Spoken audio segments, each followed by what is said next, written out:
The Silver Locket. Part 1. The Heist.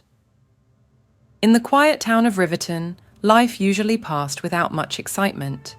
The townspeople trusted one another, and crime was almost unheard of. However, the peaceful facade hid the story of Jake Palmer, a man whose desperation led him down a dark path. Jake, once a respected mechanic, had fallen on hard times. His wife Emily was ill, and the medical bills were piling up. Unable to see a way out, Jake made a fateful decision. He would rob the Riverton Jewelers. Jake planned meticulously. He knew the shop's schedule, the location of the security cameras, and the habits of its owner, Mr. Goldstein. One rainy night, armed with a mask and a stolen gun, Jake broke into the store. His heart pounded as he rifled through the cases, grabbing everything he could fit into his bag. Among the treasures was a delicate silver locket, inscribed with the initials AG. In his haste, Jake didn't notice its significance. He made his escape just as the first hints of dawn touched the sky.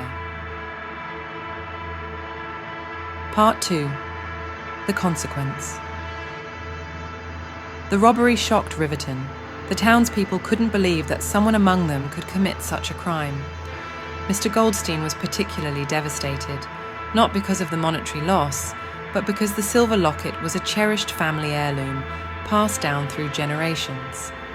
Jake, now with the stolen goods, managed to sell most of the jewelry to a fence in a nearby city.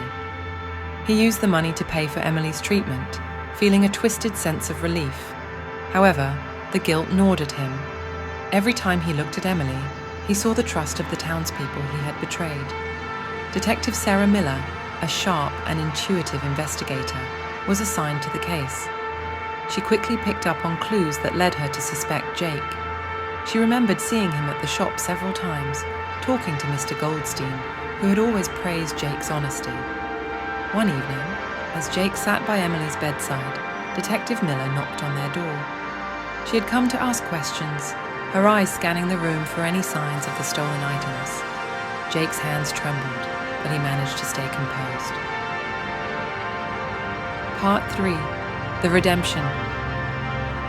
Days turned into weeks. The investigation continued, and Jake's anxiety grew. He knew it was only a matter of time before he was caught. One night he found the silver locket hidden in the bottom of his bag. He hadn't sold it, feeling an inexplicable attachment to the delicate piece. As he held it, memories of his own family came flooding back. He realized the locket symbolized more than just a valuable item. It was a connection to someone's past, just as he cherished memories with Emily. Jake made a decision. He would return the locket to Mr. Goldstein and confess his crime. The next morning, with the locket in his pocket, he walked into the jewelry store. Mr. Goldstein looked up, surprise and sadness in his eyes. "I'm sorry," Jake said, placing the locket on the counter. "I was desperate. I've hurt this town, and I've hurt you. I don't expect forgiveness, but I need to make this right." Mr. Goldstein, though deeply pained, saw the sincerity in Jake's eyes. He nodded, accepting the locket. "It's never too late to do the right thing, Jake." Jake turned himself into the police. Detective Miller, while disappointed, respected his courage to come forward. He was sentenced to prison, but the townspeople, learning of his reasons, rallied to support Emily during his absence.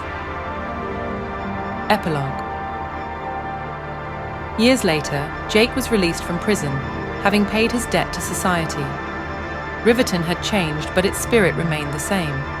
The townspeople welcomed Jake back, and Mr. Goldstein even offered him a job, believing in second chances. Jake's story became a lesson for the town.